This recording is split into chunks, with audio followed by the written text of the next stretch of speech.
Bom dia. Que domingo especial. Que maravilhoso é poder estar na casa do Senhor, adorando o nome dEle, junto com os irmãos. Que privilégio que nós temos. Sem mais delongas, eu queria convidar você a ficar de pé e abrir a palavra de Deus lá no livro de Esther, capítulo 7.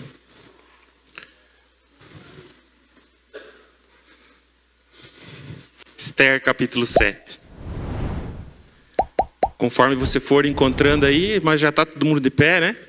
Vai estar no telão também. Então vamos ler. Nós vamos fazer uma leitura longa, porque eu gostei do que a pastora Ju fez domingo passado e eu vou imitar ela. Então nós vamos ler o capítulo 7 inteiro e o capítulo 8 inteiro. Vamos lá. O rei e Ramã foram ao banquete com a rainha Esther. E enquanto estavam bebendo vinho, no segundo dia o rei perguntou de novo: Rainha Esther, qual é o seu pedido? Você será atendida. Qual é o seu desejo? Mesmo que seja metade do reino, isso lhe será concedido. Então a rainha Esther respondeu: Se posso contar com o favor do rei, e se isso lhe agrada, poupe a minha vida e a vida do meu povo. Esse é o meu pedido e o meu desejo. Pois eu e o meu povo fomos vendidos para destruição, morte e aniquilação. Se apenas tivéssemos sido vendidos como escravos e escravas, eu teria ficado em silêncio, porque nenhuma aflição como essa justificaria perturbar o rei. O rei Xerxes perguntou à rainha Esther: Quem se atreveu a uma coisa dessas? Onde está ele? Respondeu Esther: O adversário e inimigo é Ramã, esse perverso. Diante disso, Ramã ficou apavorado na presença do rei e da rainha. Furioso, o rei levantou-se, deixou o vinho, saiu dali e foi para o jardim do palácio. E percebendo Ramã que o rei já tinha decidido condená-lo, ficou ali para implorar por sua vida a rainha Esther. E voltando o rei do jardim do palácio ao salão do banquete, viu Ramã caído sobre o assento onde Esther estava reclinada. E então exclamou: Chegaria ele ao cúmulo de violentar a rainha na minha presença em minha própria casa? Mal o rei terminou de dizer isso, alguns oficiais cobriram o rosto de Ramã.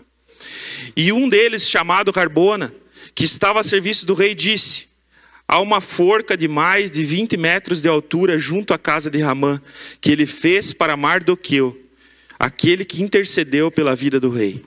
Então o rei ordenou: Enforquem-no nela. Assim Ramã morreu na forca que tinha preparado para Mardoqueu, e a ira do rei se acalmou. Naquele mesmo dia, o rei Xerxes deu à rainha Esther todos os bens de Ramã, o inimigo dos judeus. E Mardoqueu foi trazido à presença do rei, pois Esther lhe dissera que ele era seu parente. O rei tirou seu anel-selo, que havia tomado de Ramã, e o deu a Mardoqueu. E Esther o nomeou administrador dos bens de Ramã. Mas Esther tornou a implorar ao rei, chorando aos seus pés, que revogasse o plano maligno de Ramã, o agagita, contra os judeus. Então o rei estendeu o cetro de ouro para Esther, e ela se levantou diante dele e disse: Se for do agrado do rei, se posso contar com o seu favor, e se ele considerar justo, que se escreva uma ordem revogando as cartas que Ramã, filho do agagita Hamedata, escreveu para que os judeus fossem exterminados em todas as províncias do império. Pois como suportarei ver a desgraça que cairá sobre o meu povo? Como suportarei a destruição da minha própria família? O rei Xerxes respondeu à rainha Esther e ao judeu Mardoqueu: Mandei enforcar Ramã e dei os seus bens a Esther, porque ele atentou contra os judeus. Escrevam agora outro decreto em nome do rei, em favor dos judeus, como melhor lhes parecer, e selem-no com o anel-selo do rei, pois nenhum documento escrito em nome do rei, selado com o seu anel, pode ser revogado. Isso aconteceu no 23º dia do 3º mês, o mês de Sivã. Os secretários do rei foram imediatamente convocados e escreveram todas as ordens de Mardoqueu aos judeus, aos sápatras, aos governadores e aos nobres das 127 províncias que se estendiam da Índia até a Etiópia. Essas ordens foram redigidas na língua e na escrita de cada província, de cada povo, e também na língua e na escrita dos judeus. Mardoqueu escreveu em nome do rei Xerxes, selou as cartas com o anel selo do rei e as enviou por meio de mensageiros montados em cavalos velozes das estrebarias do próprio rei. O decreto do rei concedia aos judeus de cada cidade o direito de se reunirem e de se protegerem, de destruir, matar e aniquilar qualquer força armada de qualquer povo ou província que os ameaçasse, a eles, as suas mulheres e seus filhos, e o direito de saquear os bens dos seus inimigos. O decreto entrou em vigor nas províncias do rei Xerxes no 13º dia do 12º mês, o mês de Adar. Uma cópia do decreto foi publicada como lei em cada província, levada ao conhecimento do povo de cada nação, a fim de que naquele dia os judeus estivessem prontos para vingar-se dos seus inimigos. Os mensageiros, montando cavalos das estrebarias do rei, saíram a galope por causa da ordem do rei. O decreto também foi publicado na cidadela de Suzã. Mardoqueu saiu da presença do rei usando vestes reais em azul e branco, uma grande coroa de ouro e um manto púrpura de linho fino. E a cidadela de Suzã exultava de alegria. Para os judeus foi uma ocasião de felicidade, alegria, júbilo e honra. Em cada província e em cada cidade, onde quer que chegasse o decreto do rei, havia alegria e júbilo entre os judeus, com banquetes e festas. Muitos dos que pertenciam a outros povos do reino tornaram-se judeus, porque o temor dos judeus tinha se apoderado deles. Pode curvar sua cabeça, fechar os seus olhos, vamos orar? Senhor, te agradecemos pela tua palavra que é viva e eficaz. Te agradecemos, Senhor, porque o teu Espírito Santo habita em nós, aqueles que receberam o Senhor como Senhor e Salvador. Lâmpada para os nossos pés a tua palavra, luz para o nosso caminho, Senhor. Abre o nosso entendimento para compreender, Senhor. Abre o nosso entendimento para além da compreensão, Senhor, para que ela possa descer para o nosso coração e se torne atitudes práticas que glorifiquem o teu nome. Não só nesse dia, não só nessa semana, não só nesse mês, não só nesse ano, mas em todos os dias, Pai, até a tua volta. Que o teu nome seja glorificado através das nossas vidas. É nossa oração nessa manhã em nome de Jesus. Amém. Pode se assentar, queridos. Eu acho que você deve estar um pouquinho cansado. É bom ler a palavra de Deus, né? Glória a Deus. Então, meus irmãos, eu tenho o privilégio nessa manhã de continuar essa série da Rainha Esther, do livro de Esther. E o pastor Jean começou no primeiro domingo falando sobre o capítulo 1 e 2. E foi uma aula de história, foi algo que trouxe um contexto histórico-cultural muito enriquecedor para nós podermos compreender o que estava acontecendo nesse livro, nesse momento, com o povo de Deus. Então, o pastor Jean falou sobre a providência divina, né? Depois, a pastora Sheila falou sobre o capítulo 3 e 4, falando sobre a soberania e as escolhas. E a pastora Ju, no domingo passado, falou sobre a mão invisível de Deus. O agir invisível do Senhor em nosso favor. E nesse domingo, meus irmãos, continuando então a esses dois capítulos que a gente leu, o que começa já chamando a nossa atenção, no versículo 1, diz assim que o rei e Ramã tomando vinho. Os dois estavam, então, no segundo dia do banquete que a rainha Esther tinha preparado. Já tinha acontecido um banquete. A gente já leu isso no domingo passado. Mas então aqui é o segundo dia do banquete que Esther estava oferecendo para o rei e para Ramã. E a palavra nos diz que os dois tomavam vinho. E aí então o rei, mais uma vez, alegre, feliz. Ou pode-se dizer que talvez... acredito eu, um pouco já embriagado, ou pelo menos não no seu 100% da capacidade normal de uma pessoa que não fez consumo de álcool, mas ele tinha tomado vinho.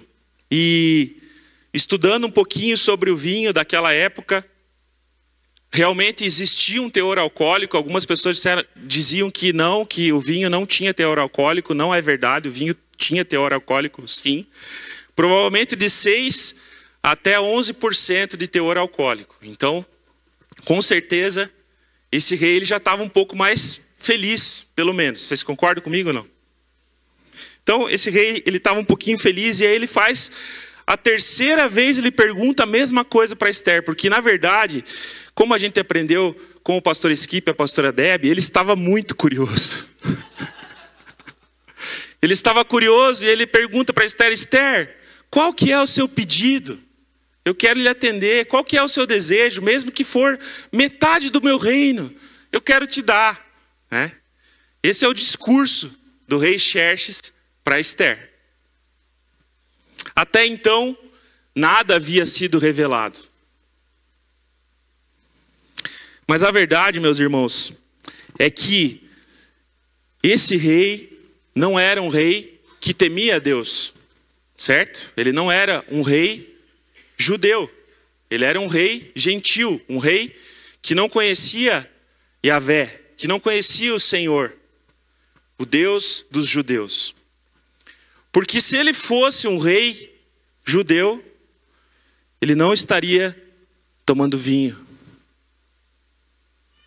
Vamos abrir lá em Provérbios, capítulo 31. Provérbios 31, 4 e 5 diz o seguinte. Eu vou ler aqui. Vai estar no telão também, para a gente ganhar tempo. Tem tantas páginas, eu tenho uma dó assim de já ir lendo. Se você não abriu, abra lá então. Provérbios 31, 4 e 5. Amém? Quem achou diz amém. Diz assim a palavra de Deus: não convém aos reis, ó Lemuel, não convém aos reis beber vinho. Não convém aos governantes desejar bebida fermentada, para não suceder que bebam e se esqueçam do que a lei determina, e deixem de fazer justiça aos oprimidos. Então, esse rei aqui, ele estava bebendo vinho.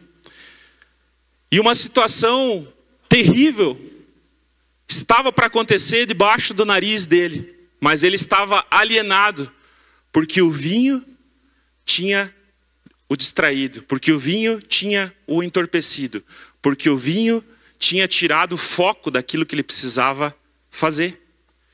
Porque a verdade é que um povo estava sendo oprimido, estava para ser exterminado, morto, aniquilado, debaixo do nariz dele. Ramã, com o seu plano maligno, já tinha emitido um decreto, já tinha oferecido 350 toneladas de prata, se fosse necessário, do seu próprio tesouro pessoal, para que o plano dele fosse levado a cabo. Exterminar os judeus da face da terra.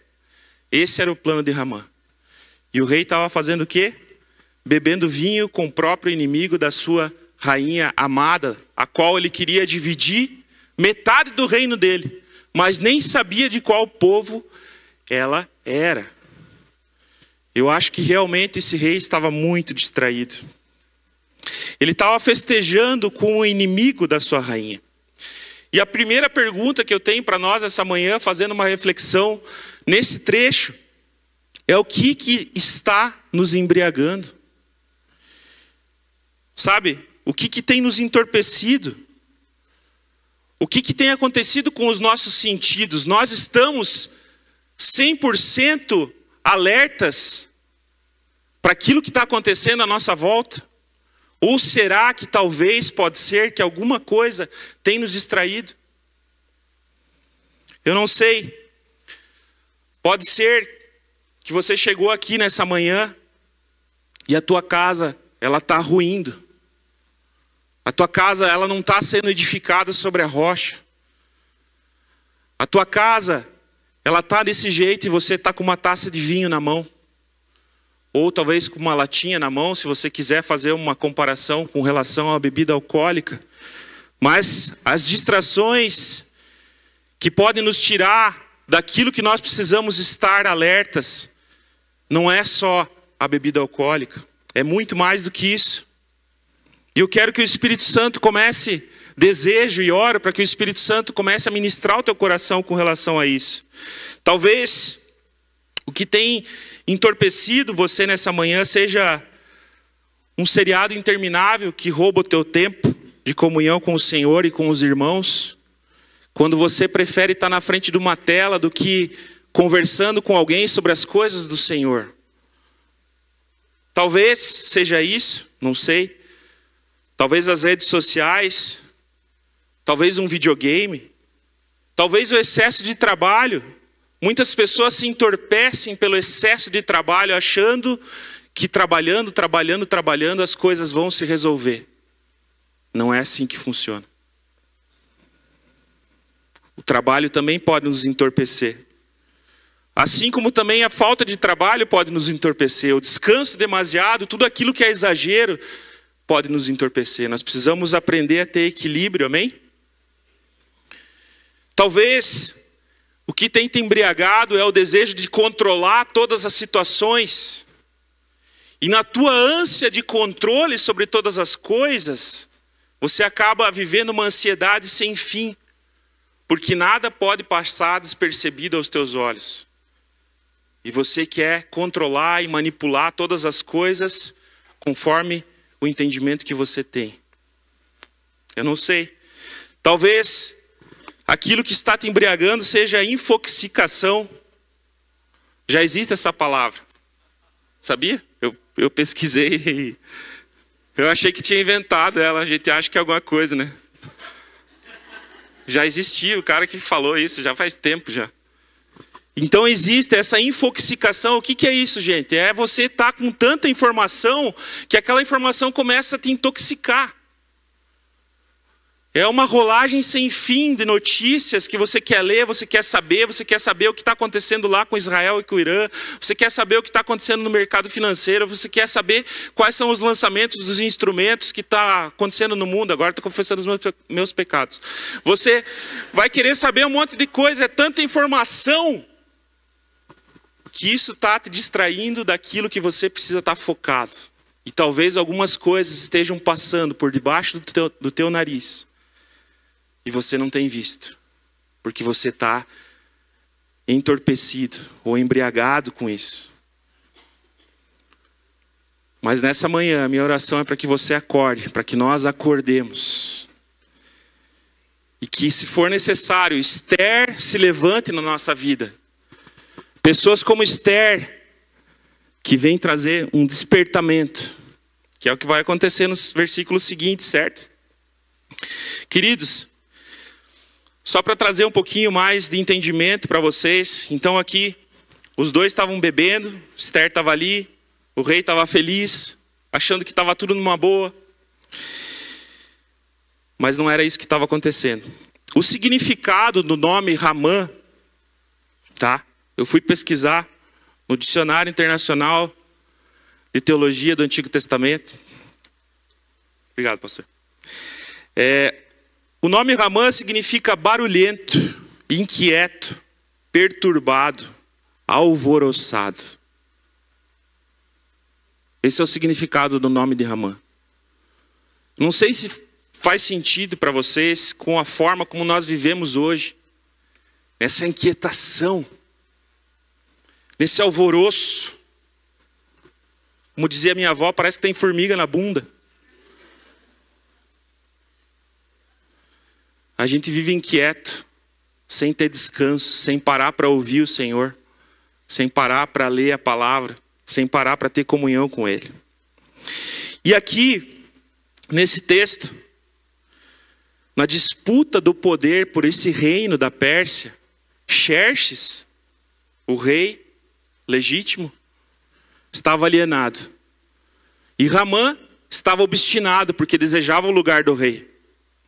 Eu não sei se você percebeu isso no decorrer da história, mas quando a pastora Ju leu o texto lá, né, que o rei não conseguia dormir, aí trouxeram as crônicas. Então ele descobriu que Mardoqueu tinha salvo ele de um atentado. e tal, e tudo mais. E aí ele, né, Ramã chega e ele pergunta para Ramã: o que eu vou fazer para um homem, né, que merece ser honrado pelo rei? O que ele fala? Monte num cavalo do rei, coloque o manto púrpura sobre ele, coloque um diadema na sua cabeça, uma coroa na sua cabeça, porque ele queria o lugar do rei. Eu acredito que essa era a intenção do coração dele. Ele era um príncipe desse reinado.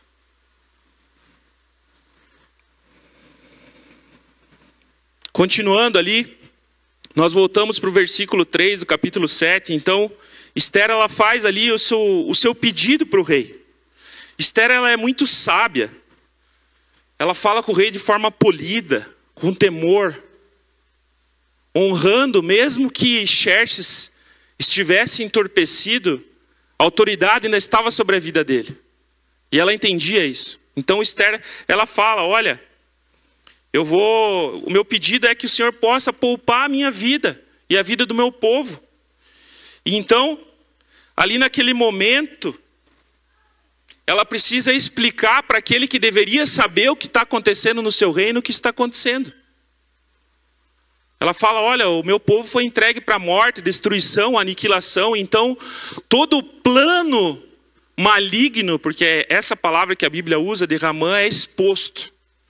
Todo esse plano é exposto. Então, o rei parece que leva aquele soco no estômago, assim, sabe? Parece que na vida da gente, muitas vezes, as situações se apresentam da mesma forma. E você não imaginava como que seria receber tamanho golpe, e você leva um choque. Foi isso que aconteceu aqui com o rei Xerxes.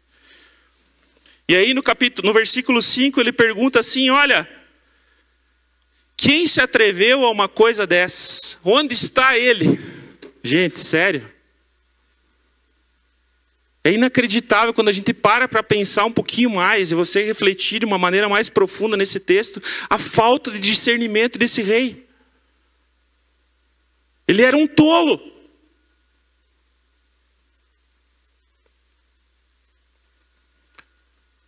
Ei, espera aí, como que ele não sabia que Ramã tinha feito isso?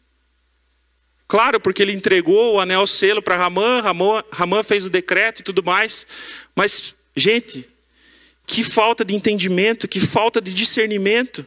Essa pergunta revela essa falta de discernimento do rei. Ele não percebeu que todo um povo, sobre o qual ele deveria exercer cuidado, zelo, que estava debaixo do seu governo, das 127 províncias. Gente, era praticamente o mundo inteiro conhecido da época. Da Índia até a Etiópia. Existia um povo em todas essas províncias, chamado de povo judeu, que deveria estar debaixo do seu cuidado. E esse povo estava para ser exterminado. E ele não sabia disso. E aí então, no versículo 6, a Esther finalmente consegue denunciar a pessoa que foi o pivô para toda essa situação. Então ela diz assim: respondeu Esther: o adversário e inimigo é Ramã, esse perverso. Aí nesse momento, finalmente o inimigo dos judeus foi exposto, ele foi denunciado, ele foi deflagrado.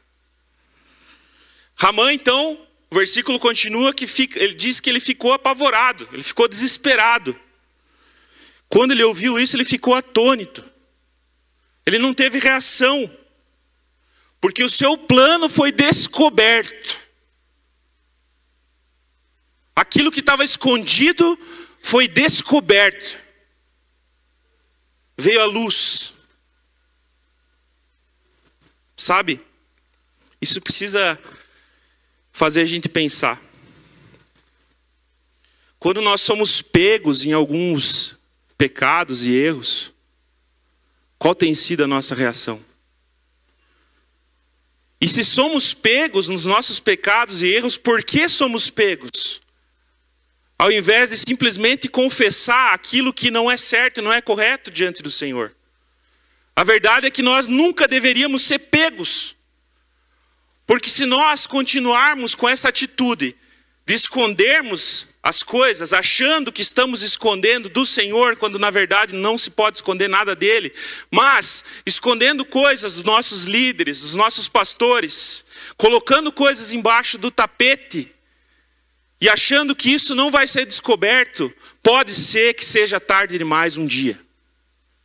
Porque a grande verdade é que nenhum de nós sabe do minuto seguinte se Jesus vai voltar ou não, ou se nós vamos partir. E aí, pode ser que nós sejamos pegos diante do trono de Deus, sem ter confessado aquilo que deveria ter sido resolvido. E aí vai ser tarde demais. Isso precisa nos fazer pensar que as coisas que não estão resolvidas na nossa vida precisam ser resolvidas. Precisam ser encaradas, elas têm que ser enfrentadas. Amém, meus irmãos? Versículo 7 vai continuar e fala então que o rei fica furioso. Aleluia! Oh, glória! A fúria é necessária para resolver algumas situações. Então o rei furioso faz o quê? Versículo 7 diz assim: e o rei furioso deixa o vinho. Glória a Deus. O rei deixa aquilo que o entorpecia. O rei deixa aquilo que estava tirando a capacidade dele de compreender e ter discernimento diante daquilo que ele deveria fazer. Ele reagiu. E a minha oração nessa manhã é para que a gente possa reagir na nossa vida. Ei, deixa eu te dizer uma coisa. Se você não reagir, não vai ter mudança, não vai ter transformação. Se você não reagir, não vai ter amadurecimento.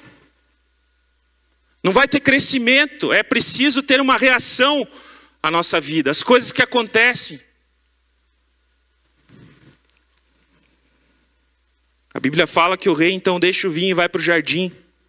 E aí, Ramã então se desespera.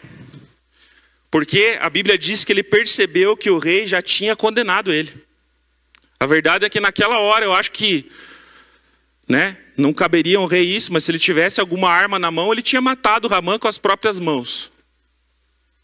Só que isso não era o certo. Deixa eu tomar uma água aqui. Toma uma aguinha, né, já? Então, Ramã percebe que ele ia ser condenado. E sabe, Ramã ele não tinha escrúpulos. Ele era um homem vil, narcisista ou egoísta, que só se importava com ele mesmo. Ele sabia que existia uma lei, que ninguém podia se aproximar das mulheres do harém do rei. Mas a Bíblia fala que o que ele faz? Ele se lança no divã, porque os persas, você pode estudar depois um pouquinho, eles comiam em divãs. E aí o rei volta do jardim e vê o cara em cima da mulher dele. Ele fica furioso de vez. Não, já não me bastava que quer me matar a minha rainha e o povo dela, ainda agora vai dar em cima da minha mulher dentro da minha casa. E aí a Bíblia fala que os oficiais já cobrem o rosto de Ramã. Em sinal de que, olha, não sinta o que vai acontecer, não veja a resposta do rosto dele, porque já era. É morte. Sabe por quê, queridos? Porque o Salmo 42:7 diz que um abismo chama outro abismo. Isso foi acontecendo na vida de Ramã. Ele foi fazendo uma coisa errada atrás da outra. Uma coisa errada atrás da outra. E esse momento é o momento do juízo de Deus. Não vamos esquecer que aqui ainda nós estamos no tempo da lei. Hoje vivemos no tempo da graça, mas não se engane. Deus não muda. O dia do juízo dele vai chegar. Nós vivemos hoje no ano aceitável do Senhor. Ainda temos oportunidade de mudar a nossa vida, mudar o nosso trajeto. Se você entende isso, dê um glória a Deus. Ainda há tempo de mudança. Ainda há tempo de transformação. Ainda podemos ser transformados pelo poder da palavra do Espírito Santo. mas não para Ramã. Sem a presença de Deus, só resta carne. A gente precisa andar no Espírito, meus irmãos. Eu quero ler rapidamente um texto aqui com vocês que tem queimado no meu coração nos últimos meses. Efésios capítulo 4.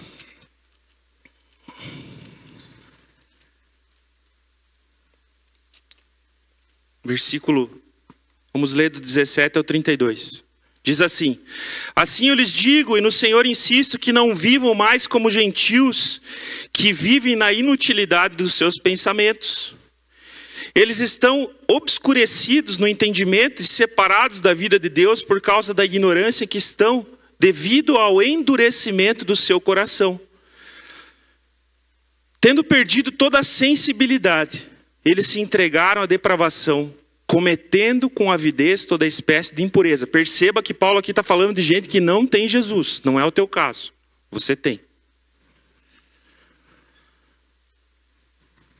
Todavia, não foi isso que vocês aprenderam de Cristo. De fato, vocês ouviram falar dele. E nele foram ensinados de acordo com a verdade que está em Jesus.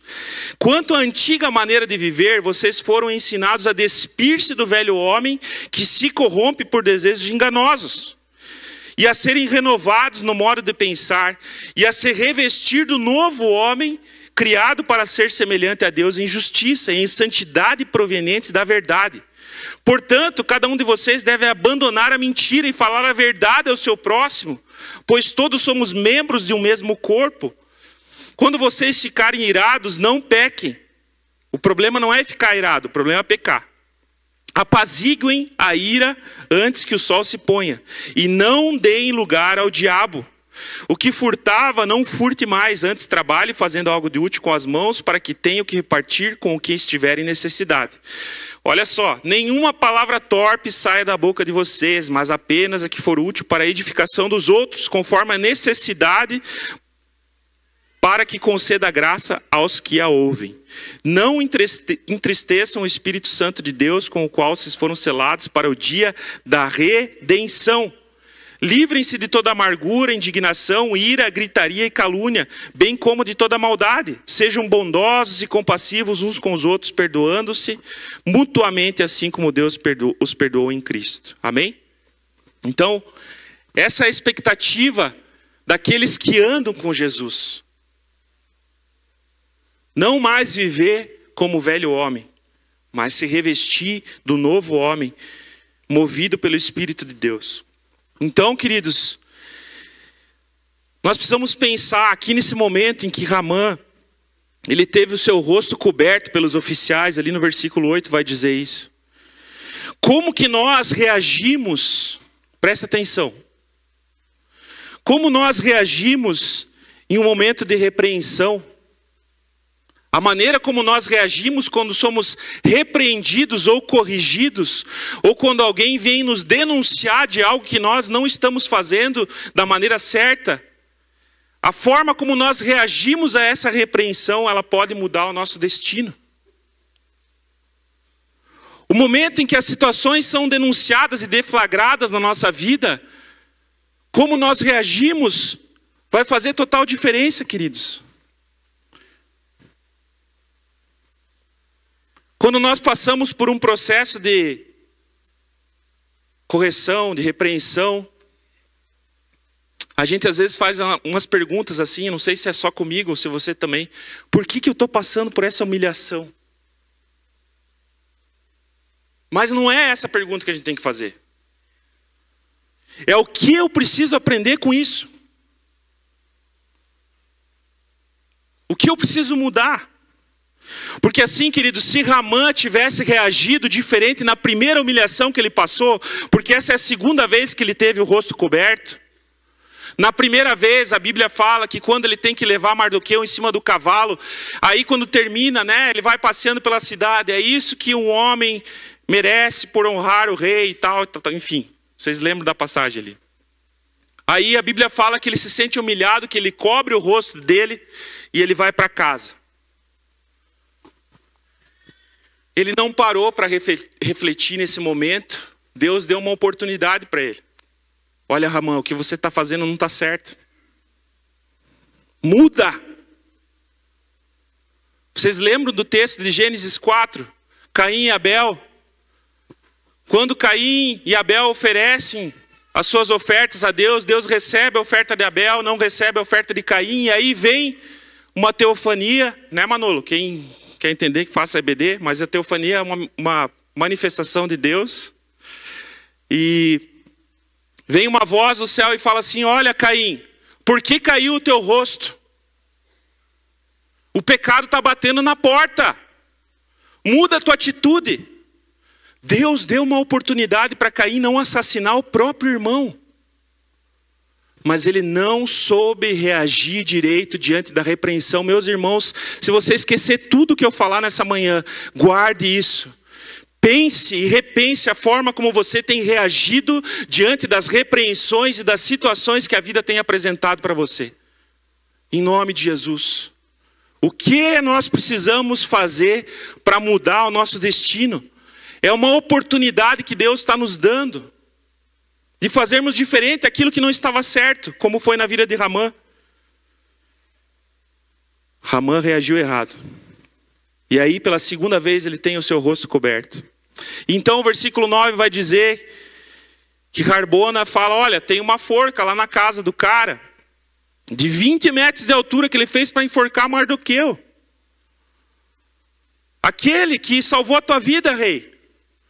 O rei fala: enforca ele lá. E a Bíblia fala que Ramã então foi enforcado. E a ira do rei se acalmou. Mas então entra no versículo 8. Porque a ira do rei se acalmou, mas a situação ainda não havia sido resolvida. O pivô de toda a situação, Ramã, o maligno, foi morto, enforcado. Mas o problema estava ali, o decreto estava emitido, os judeus iam ser exterminados, mortos em todas as províncias do reino persa. Versículo 1 do capítulo 8 vai dizer que o rei retira tudo aquilo que pertencia a Ramã e dá para Ester e transforma Mardoqueu no administrador dos bens de Ester, que antes pertenciam a Ramã. Então Mardoqueu foi nomeado esse administrador. No versículo 3, vai falar... Deixa eu abrir aqui. Mas Ester tornou a implorar ao rei, chorando aos seus pés. Aqui, Ester vai de novo dizer: olha, rei, o decreto foi emitido, o que vai ser feito? O rei estende o cetro, ela explica toda a situação de novo.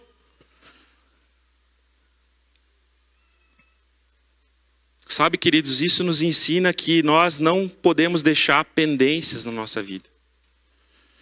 Quando há uma situação que precisa ser resolvida, a gente precisa aprender a resolver as coisas de forma completa, de maneira integral. A gente não pode deixar um problema resolvido pela metade. É isso que Ester quer nos ensinar aqui. Ramã estava morto, o decreto ainda estava emitido. Ainda precisa acontecer alguma coisa para que o povo não seja exterminado. Então o rei estendeu o cetro e explica para Ester e para Mardoqueu: olha, eu não posso revogar um decreto emitido e selado com o anel real. Então então Mardoqueu, está aqui o anel selo meu anel selo, escreve um outro decreto para que esse seja anulado. E aí a Bíblia vai ensinar que então eles escrevem esse decreto lá no capítulo 9.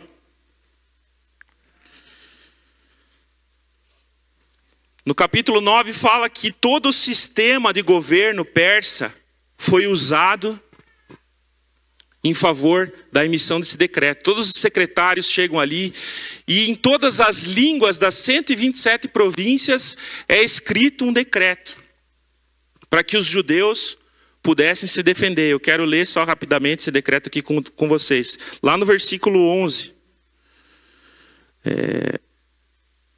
diz assim: O decreto do rei concedia aos judeus de cada cidade o direito de se reunirem e de se protegerem, de destruir, de matar e aniquilar qualquer força armada de qualquer povo ou província que os ameaçasse, a eles, suas mulheres e seus filhos, e o direito de saquear os bens dos seus inimigos. Então esse decreto foi emitido para anular o primeiro decreto. Os judeus agora então iam receber essa notícia.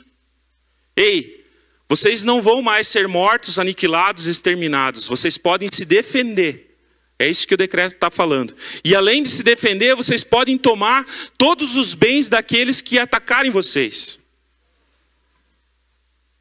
A Bíblia fala que esses funcionários do rei, eles se montam, né? Eles montam cavalos e vão velozes pelas 127 províncias, trazendo essa notícia para todos os judeus.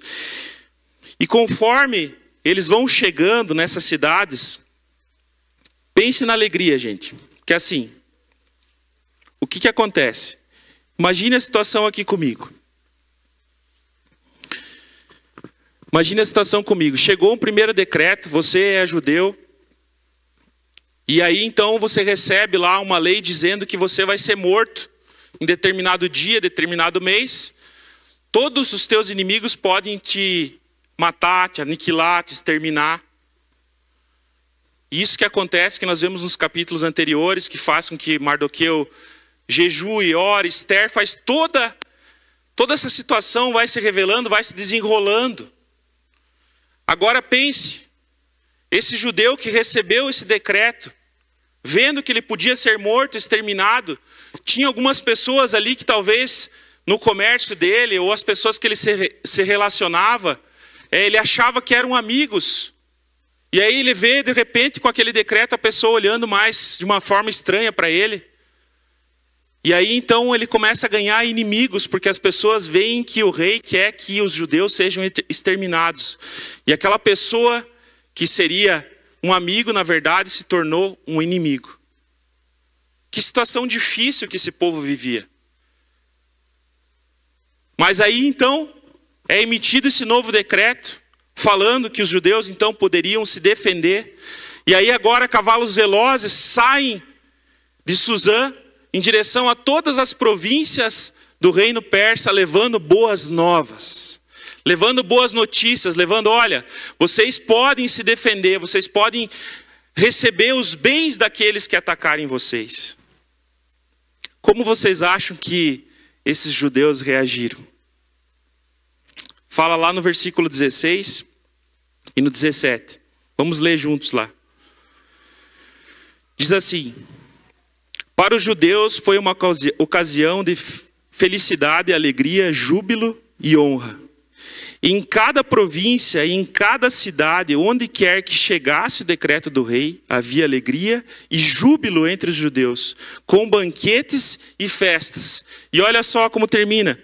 Muitos que pertenciam a outros povos do reino tornaram-se judeus, porque o temor dos judeus tinha se apoderado deles. Com esse novo decreto, então, aqueles que estavam olhando para os judeus e querendo exterminá-los, recebem um segundo decreto. E aí eles começam a pensar assim, poxa, mas o que aconteceu que o rei mudou de ideia, agora eles podem se defender? Parece que alguém está agindo nessa história, parece que alguém está querendo trazer salvação, parece que está acontecendo uma segunda chance de redenção. É a mesma coisa que o Senhor faz conosco. Essa é a história de redenção para as nossas vidas. Existia um decreto de morte que era contra nós. Mas Colossenses vai dizer que esse decreto foi anulado na cruz do Calvário, através do sangue de Jesus. O escrito de dívida que era contra nós agora não é mais. E através da vida de Jesus somos salvos. Assim como os judeus foram livres através desse segundo decreto. Então houve alegria, né? Queridos, imagina a festa desse povo. E aí, também Mardoqueu ali, no versículo 15, um pouquinho antes, fala que ele foi honrado, né? Ele teve mais uma vez um momento de honra. Por que Mardoqueu recebeu honra pela segunda vez? Porque era uma coisa que ele não buscava. Mardoqueu, ele não queria ser honrado. Ele só queria que o seu povo não fosse exterminado. Ele amava o seu povo. Ele amava Esther, aquela que ele tinha adotado. Nós começamos essa mensagem lendo o texto de Provérbios 31, que fala que o rei não deveria beber vinho, porque poderia acontecer de não fazer justiça aos oprimidos, assim como Esther era órfã. Mas agora, justiça estava sendo feita para os judeus e para Esther. Assim como justiça é feita através de Cristo sobre as nossas vidas, somos justificados através da obra de Jesus na cruz. Porque na verdade nós não somos justos, mas Ele padeceu no nosso lugar para que fôssemos justificados. Então o decreto de morte que era contra nós não é mais. Amém? Queria convidar você a ficar de pé.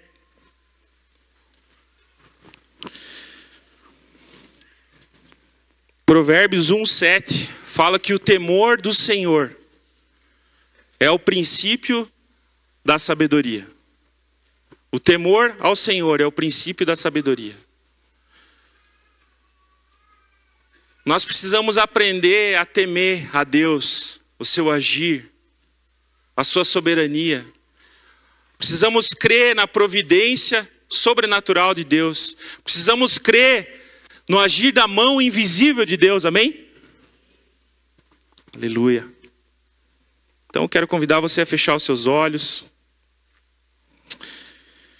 Se você fechar os seus olhos, curvar a sua cabeça, se você deseja se encher, sabe, desse temor do Senhor, se você deseja conhecer Ele verdadeiramente, em todos os processos da sua vida,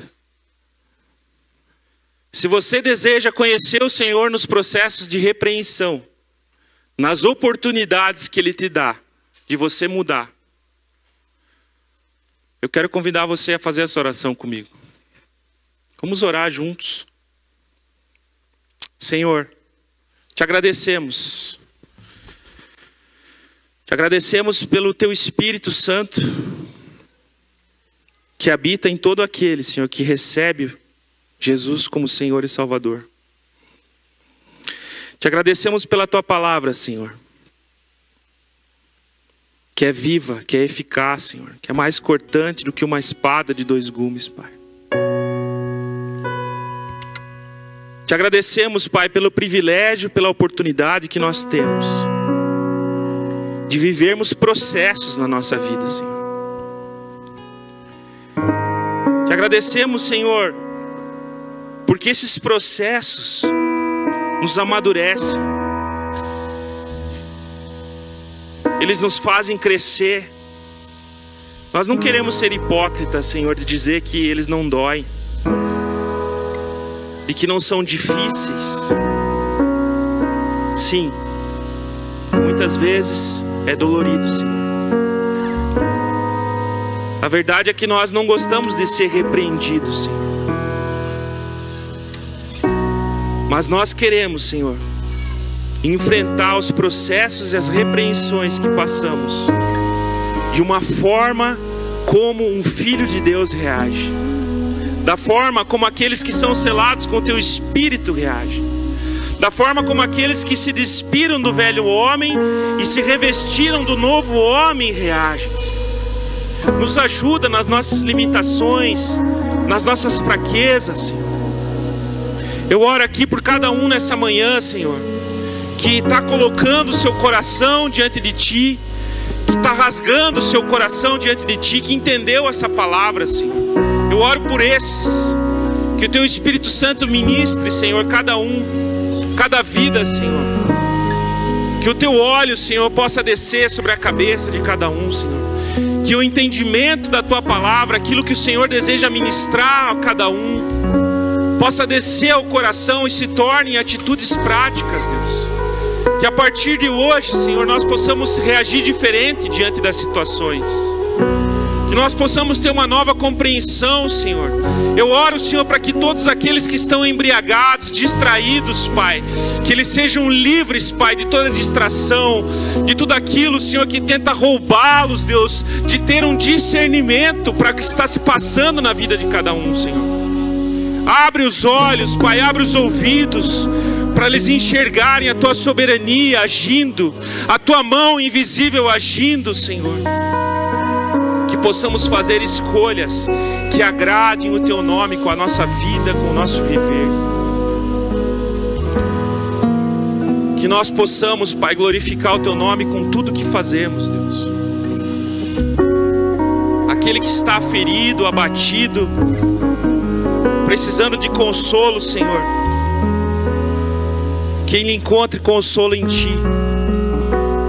Encontre consolo nos irmãos. Encontre consolo nos em casas, na igreja, Senhor. Que o Teu nome seja exaltado, Senhor. Em meio a tudo isso, nos fortalece. Queremos firmar os nossos pés na rocha verdadeira, Cristo Jesus.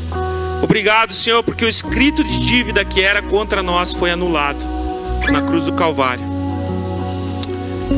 Foi anulado, Senhor. Hoje somos livres em Ti. Obrigado, Senhor. Obrigado por tamanho amor. Em nome de Jesus. Amém. Aleluia, aleluia. Você ainda de pé. Não teria como a gente terminar essa manhã sem te fazer um convite. Eu queria que você não se distraísse nessa hora. Eu queria que todos permanecessem aqui. Nós não encerramos ainda. O Espírito do Deus vivo está aqui, sendo derramado em cada coração. E eu queria aproveitar esse momento. A palavra de Deus diz que Deus se faz Pai quando nós somos adotados. E essa adoção, ela só é possível através do Filho unigênito de Deus, Jesus. É o Filho, é o primeiro, é o primogênito de todos os irmãos.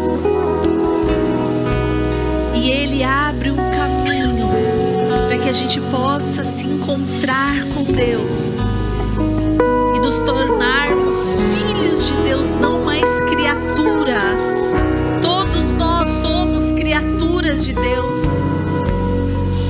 mas ter a graça de chamá-lo de Pai somente através do Filho. Ele é essa conexão, Ele é essa ponte, Ele é o Cordeiro de Deus que tirou o pecado do mundo.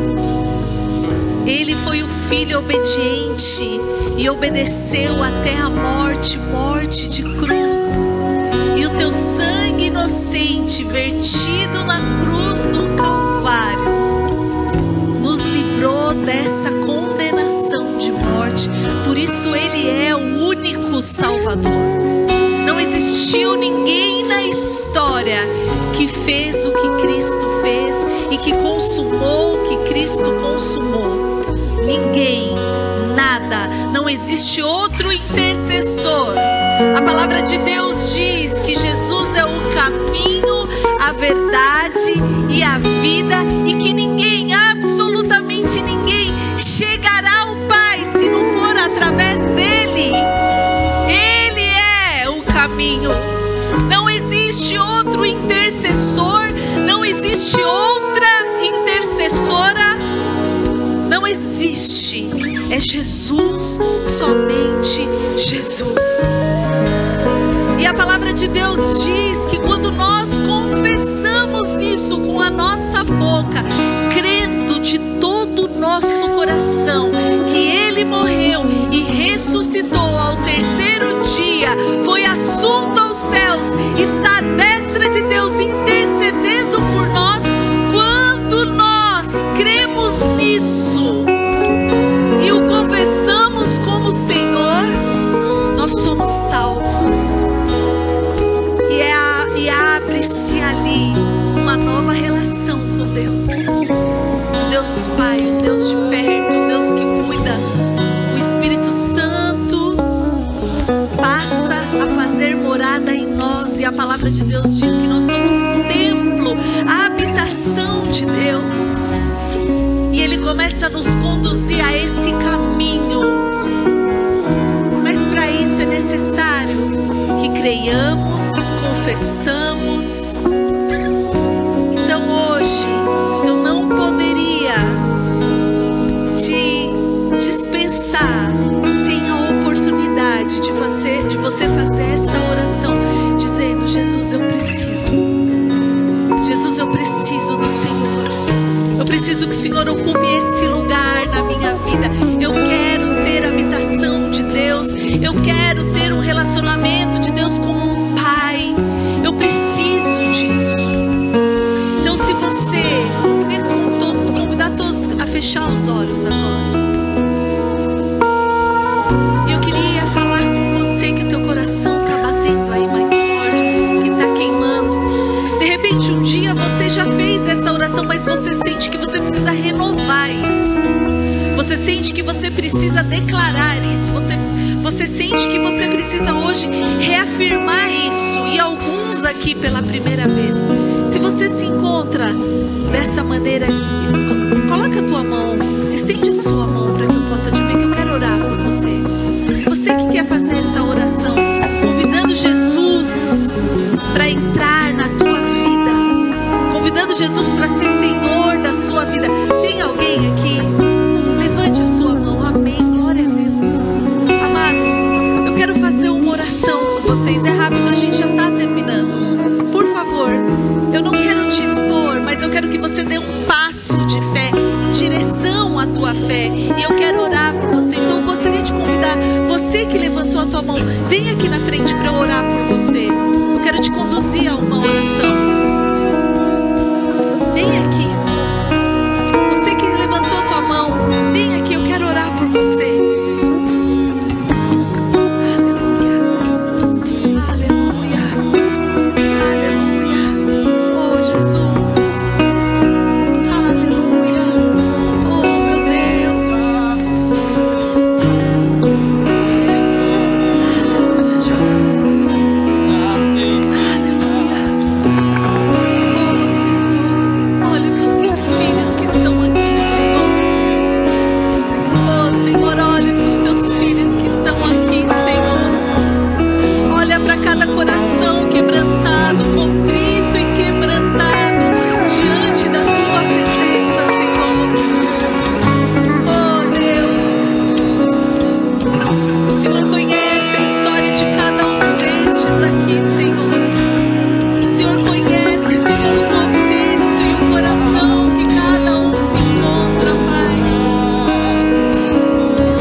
meus pecados, me ajuda a vencer e a romper com cada um deles.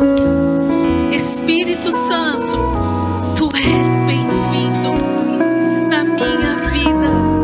Eu quero ser a Sua morada. Vem e toma o Teu lugar na minha vida, no meu coração. Eu preciso do Senhor. Abre os meus ouvidos para que eu ouça a Tua voz e que eu tenha coragem de obedecer a Tua palavra. Eu preciso de Ti, em nome de Jesus.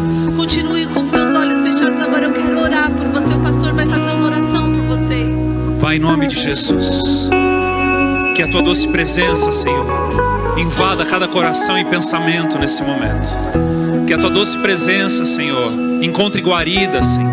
Desejo do Senhor em cada vida, em cada atitude, em cada ação, em cada decisão. Pai, em nome de Jesus, que o Senhor possa estar conduzindo cada um que corajosamente tomou a decisão de vir à frente, que tomou a decisão de estar diante de Ti nesse momento.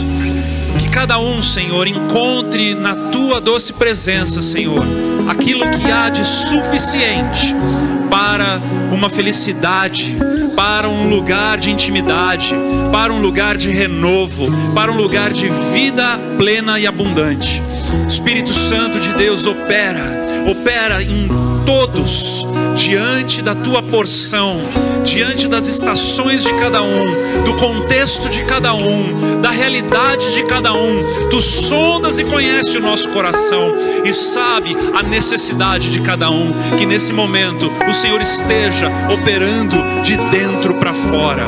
Que a vida celestial, que a vida no Espírito, Senhor, encontre pouso, encontre morada nesta manhã em cada coração, e que nós possamos ver e ouvir dos Teus grandes feitos, que nós possamos ver e ouvir dos Teus milagres, dos Teus sinais, dos Teus prodígios sobre a vida de cada um. Que a Tua glória seja revelada, que a Tua presença seja estimulada, que a Tua palavra seja compreendida, e que a cada dia Tu venhas com uma nova porção, e uma nova porção, e uma nova porção, e que nós, a Tua igreja, possamos abraçá-los, amá-los, acolhê-los, para que Tu sejas engrandecido em todos nós, em nome de Jesus. Amém e amém. Você pode aplaudir ao Senhor nesta manhã. Ele é bom, Ele é bom, Ele é bom. Aleluia, aleluia, aleluia. Você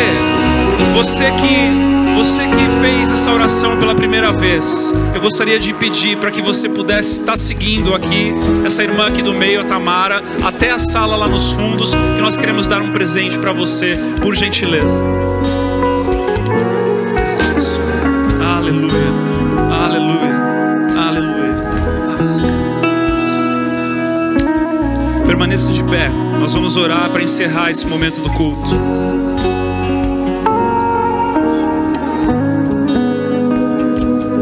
Glória a Deus.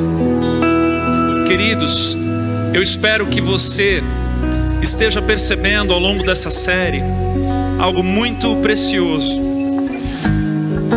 Quando nós avançamos numa compreensão e uma leitura sequencial da palavra de Deus, o aprofundamento é completamente diferente. É diferente de que quando nós pegamos a palavra de Deus e abrimos em qualquer livro, em qualquer página, e queremos tirar alguma coisa dali. Quando nós começamos um livro e vamos do começo e continuamos e vamos até o fim, o Senhor vai se revelando de uma porção muito extravagante. Então que você possa não somente vir aos cultos aprendendo dessa maneira como nós temos pregado aqui, mas que no teu devocional, na tua vida diária, diante da palavra de Deus, você faça o mesmo, para que o Senhor possa se revelar a você de uma maneira completa, em nome de Jesus, de Gênesis a Apocalipse, amém? Por fim, antes de nós orarmos, eu quero mais uma vez chamar a tua atenção para o convite da quinta feijoada lá do Serene. Deixa eu dizer algo a você, 1 minuto, só para explicar algo. Desde setembro do ano passado, nós demos uma ênfase financeira no prédio da igreja. Como você sabe, você colocou as mãos na massa junto com a gente, não é verdade?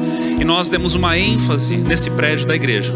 Nós não deixamos de abençoar o Serene mensalmente, não deixamos de ajudar a nossa igreja lá em São Vicente mensalmente, mas de fato, o nosso foco em missões saiu um pouco do lugar, porque nós não conseguimos fazer tudo ao mesmo tempo e requereu muito de nós aqui.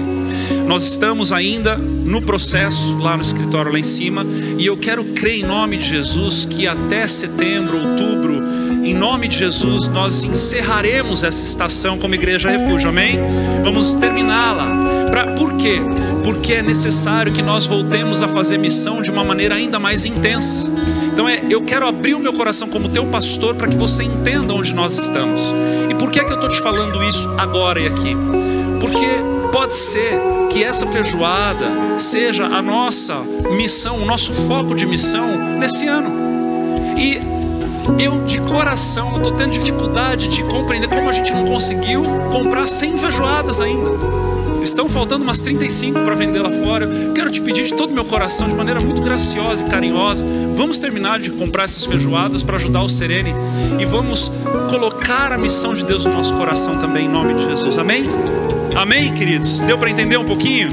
Amém. Vamos orar então. Pai, obrigado por essa manhã, obrigado pela tua doce presença no nosso meio. Obrigado pela palavra, Senhor, que nos fere, nos cura, nos transforma, nos rouba de nós mesmos e nos eleva para mais perto de Ti. Senhor, que nessa semana nós sejamos encontrados como aqueles que Te amam ainda mais, como aqueles, Deus, que estão dispostos e disponíveis para cumprir o Teu propósito na nossa vida. Deus, leva-nos em segurança, abençoe a nossa entrada, a nossa saída. Se conosco, Senhor, nessa semana. Nós Te pedimos e Te agradecemos, no nome precioso de Jesus. Amém. Deus te abençoe e uma boa semana.